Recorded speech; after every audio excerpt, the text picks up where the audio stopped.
Whether you're enjoying the tarmac, climbing rocky slopes, or flying on Spanish gravel, as motorcycle owners, tyre pressures play an important part in our enjoyment, safety and budget.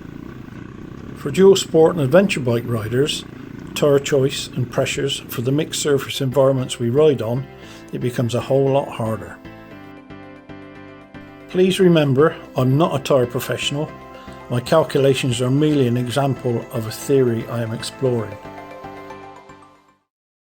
My spreadsheet revolves around two simple calculations based on the tyre manufacturer's specification. One is max pressure divided by max weight, which gives me a PSI per kg figure. The second is max speed divided by max weight, which gives me a kph per kg figure. These two figures allow me to calculate the suggested pressures and speed for any given weight. So if we look at AJP's pressure recommendations for the PR7, using the recommended road and off-road pressures divided by our PSI per kg figure, we arrive at a suggested weight in kilos supported by those pressures for the front and rear tyres. If we look at the actual weights of my PR7 configurations, you can see the correlation between these and the suggested off-road weights. Also consider the weight change for steep descents or wheelies. If we now calculate suggested speed for AJP's pressure recommendations, using the calculated road and off-road weights multiplied by our kph per kg figure, we arrive at suggested speed in kilometers per hour supported by the pressures for the front and rear tyres. Here you can see the correlation with AJP's top speed.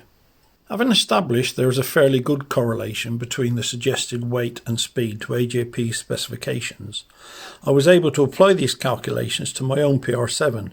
The suggested pressures look realistic enough.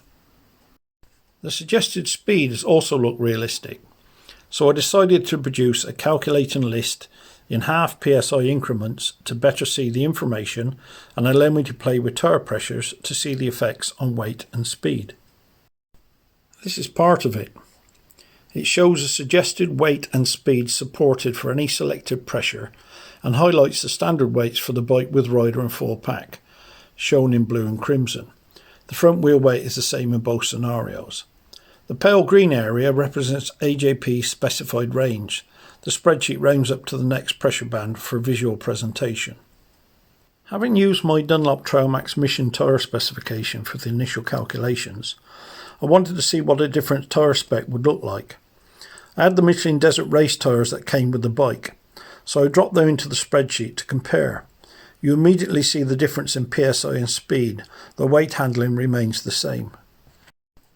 Trailmax Mission left and Desert Race right, you can see the different distribution of weight and speed.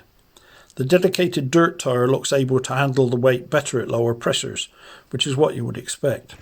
During my research on tyre pressures, the thing that kept coming up was the effect of temperature on pressures. Roughly 1 psi change per 10 degrees Fahrenheit, though volume differences vary this. Let's just say it's complicated.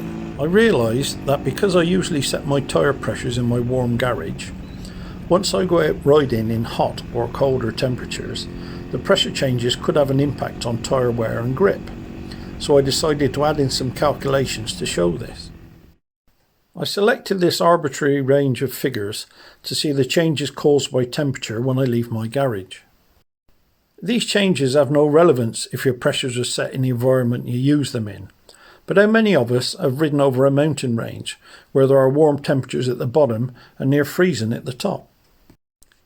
If we look at the effect of this temperature range on my usual daily pressure setting of 25 psi, we can see the suggested change in pressure.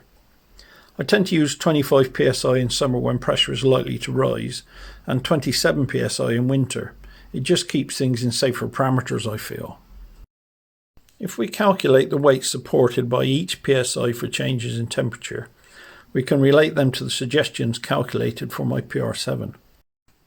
If we then add in the speed calculations using the kg to kph figures, you can readily compare the temperature range variance against the standard suggested weights and speed. Adding some extra columns into my calculating list shows the change in pressure.